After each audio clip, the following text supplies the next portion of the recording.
దారి పట్టడం 100%. కృష్ణా జిల్లాకు వద్దాం. ఉమ్మడి కృష్ణా జిల్లాలో 16 అసెంబ్లీ సెగ్మెంట్లో 12 కూటమికి ఇచ్చారు. అవును. వైఎస్ఆర్సీపీకి 3 ఇచ్చారు. కీన్ కంటెస్ట్ ఒకటన్నారు. కీన్ కంటెస్ట్ బహుశా తిరువురు అయి ఉండాలి. తిరువురు ఎగ్జాక్ట్లీ. కీన్ కంటెస్ట్ ఏంటంటే తిరువురులో స్వామిదాస్కి కొలికల్పూడి శ్రీనివాస్కి మధ్య పోటీ అనేది గట్టిగా జరిగింది. యాక్చువల్గా ఏంటంటే స్వామిదాసు మీద అక్కడ లోకల్లో ఏంటంటే కొంచెం సెంటిమెంట్, మంచివాడు సౌమ్యుడు అని ఒక ఈక్వేషన్ ఉంది. కొలికల్పూడి శ్రీనివాసు టీడీపీ అంటే తాడేపల్లి అయినప్పటికీ నాన్ లోకల్ అనే ఇష్యూ ఒకటి ఉంది. అట్ ద సేమ్ టైం ఇద్దరి మధ్య ఫైట్ గట్టిగా నడిచినప్పుడు స్లైట్ ఎడ్జ్ తోటి స్వామిదాస్ గెలిచే అవకాశాలు క్లియర్గా కనబడుతున్నాయి అక్కడ. అట్ ద సేమ్ నూజివీడు కూడా కొంచెం గట్టిగా ఫైట్ అయింది. కొలుసు పార్థసారథికి కొంచెం అవకాశాలు ఉన్నాయి అక్కడ. అంటే బీసీ ఓట్ బ్యాంక్ పోలరైజ్ అయింది. వైసీపీ నుంచి టీడీపీలోకి వచ్చి నూజివీడు నుంచి కంటెస్ట్ చేశాడు అక్కడ. ఇక వచ్చేసి వైఎస్ఆర్సీపీకి అనుకూలంగా ఉన్న దాంట్లో చెప్పా, ఇది ప్రీపోల్ అని చెప్పాం కదా. విజయవాడ వెస్ట్ అనేది వైఎస్ఆర్సీపీ గెలవడానికి ఛాన్సెస్ ఉండే మొన్న ప్రీపోల్లో. బట్ ఆఫ్టర్ పోలింగ్ ఏం జరిగింది అంటే లాస్ట్ 3 డేస్లో ఆసిఫ్ అండ్ సారు మన బీజేపీ అభ్యర్థి సుజనా చౌదరి గారు ఎవరైతే ఉన్నారో వీళ్ళిద్దరి మధ్య ఎలక్షనీరింగ్ కంపేర్ చేస్తే సుజనా చౌదరి గారి ఎలక్షనీరింగ్ అనేది కొంచెం ఎక్కువగా ఉండి ఆ లాస్ట్ 3 డేస్ ప్రక్రియ అనేది బాగా ఎఫెక్ట్ చూపిస్తుంది. స్లైట్ ఎడ్జ్తో సుజనా చౌదరి గెలిచే అవకాశాలు అక్కడ ఉన్నాయి. ఇది విజయవాడ వెస్ట్. మరి మిగిలిన 2 ఏంటి మీరు అనేది? కృష్ణా జిల్లాలో 2 యాక్చువల్గా పామర్ చెప్తున్నాగా, పామర్రు వెస్ట్ నూజివీడు వెళ్ళాల్సి ఉండే. బట్ ఇక్కడ ఏమైంది అంటే వైఎస్ఆర్సీపీ కొంచెం అదేండి. అండ్ కీన్ కంటెస్ట్లో ఉన్న తిరువూరు వచ్చేసి వైఎస్ఆర్సీపీ ఖాతాలో పడింది. అంటే ఇక్కడ వచ్చేసి 12 అనేది 14 అయ్యే అవకాశం ఉంది. రైట్. సో ఇప్పుడు ఉమ్మడి కృష్ణా జిల్లాలో వచ్చేసరికి మచిలీపట్నం పార్లమెంటు మొత్తం క్లీన్ స్వీప్ అయ్యే అవకాశాలు అయితే క్లియర్గా ఉన్నాయి. జనసేన ఎంపీ అభ్యర్థి బాలశౌరి గారు కానీ మచిలీపట్నంలో ఉన్న 7 అభ్యర్థులు 7 అసెంబ్లీ అభ్యర్థులు ఒక పామర్రు ఒక్కటి మాత్రం టైట్ ఫైట్ నడిచింది. ఎందుకంటే పామర్రులో ఎస్సీ రిజర్వ్డ్ కాన్స్టిట్యున్సీ మీకు తెలుసు. అండ్ కాంగ్రెస్ పార్టీ నుంచి కూడా బలమైన అభ్యర్థిని అక్కడ అకామిడేట్ చేయడం జరిగింది.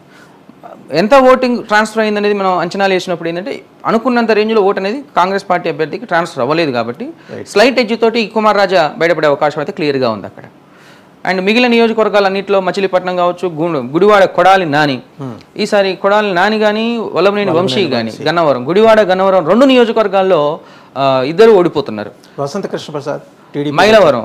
మైలవరం గురించి మాట్లాడుకోవాలంటే వైఎస్ జగన్మోహన్ రెడ్డి వైఎస్ఆర్సీపీ పార్టీ నుంచి ఒక ప్రయోగం చేశారని చెప్పుకోవాలి. అక్కడ లోకల్లో ఒక సామాన్యుడిని తీసుకొచ్చి పెట్టాను, సామాన్యుడు అని ఒక పేరు తీసుకొచ్చారు. కానీ ఓటర్లను ఆకర్షించుకోవడం, కార్యకర్తల్ని ఆకర్షించుకోవడంలో వైఎస్ఆర్సీపీ పార్టీ అభ్యర్థి అక్కడ పూర్తిగా ఫెయిల్ అయిపోయాడు. కానీ వసంత కృష్ణ ప్రసాద్ గతంలో ఎమ్మెల్యేగా పనిచేసి కొంత మంచి పేరు సంపాదించుకున్నప్పటికీ వ్యతిరేకత కూడా చాలా రేషియోలోనే ఉంది. బట్ ఇద్దరిలో కంపేర్ చేస్తే మళ్ళీ ఓటర్లు వసంత కృష్ణ ప్రసాద్ కొంచెం ఎక్కువ సైడ్ ఉన్నారు. మైలవరం అండ్ నందిగామ, జగ్గేపేట ఇవన్నీ కూడా కూటమి అభ్యర్థులు గెలవబోతున్నారు అక్కడ. నందిగామ, జగ్గేపేట. ఇక ఎంపీ స్థానం, విజయవాడ ఎంపీ స్థానం. ఇక్కడ ఎంపీ స్థానం గురించి మాట్లాడుకోవాలంటే కేశినేని చిన్ని వర్సెస్ కేశినేని నాని. యాక్చువల్గా మాకు సర్వేకి అందిన విషయం ఏంటంటే ఎంపీ అభ్యర్థికి వచ్చేసరికి ఎవరికి ఓటేస్తారో అన్నప్పుడు నాని పేరు చెప్పారు. వాస్తవానికి చెప్పడం నాని పేరే చెప్పారు. ఎందుకు? కేశినేని నాని గతంలో ఎంపీగా ఉన్నప్పుడు టాటా ట్రస్ట్ ద్వారా అక్కడ ఇక్కడ చేసి వర్క్ చేసి ప్రజలకు చారిటీ చేసిన అనుభవం, అప్రోచబుల్ అనే పేరు కూడా పేరుంది. కానీ చిన్నీకి వచ్చేసరికి ఏంటంటే టీడీపీ జెండా బలం మాత్రమే కనపడుతుంది. అంటే నాని కన్నా చిన్ని చాలా తక్కువ తెలుసు అక్కడ లోకల్గా. చిన్ని ఫేస్ కూడా చాలా మంది ఓటర్లు ఐడెంటిఫై చేయలేదు, మనం సర్వే చేసినప్పుడు చూపిస్తుంటాను. కానీ చిన్ని గెలవబోతున్నాడు అంటే కారణం ఏంటంటే టీడీపీ వేవ్, కూటమి వేవ్. కానీ నానికి వ్యక్తిగతంగా ఏంటంటే 7 అసెంబ్లీ సెగ్మెంట్లలో కూడా మంచి పేరు ఉంది. అక్కడ ఓట్ అనేది క్రాస్ అయింది. అసెంబ్లీలకు ఒక అభ్యర్థికి, అసెంబ్లీలో టీడీపీకి వేసిన అభ్యర్థి కూడా ఇక్కడ నానిని చూసేసి వైఎస్ఆర్సీపీలో ఓట్ అనేది ట్రాన్స్ఫర్ అయింది. కాబట్టి ఇక్కడ విజయవాడ పార్లమెంట్ అనేది కొంచెం నానికి ఫేవరింగ్గా నడిచింది. స్లైట్ ఎడ్జ్ ఉంది. రైట్. మిగిలిన పార్లమెంట్ మళ్ళీ వద్దాం. ఇక గుంటూరు అండి.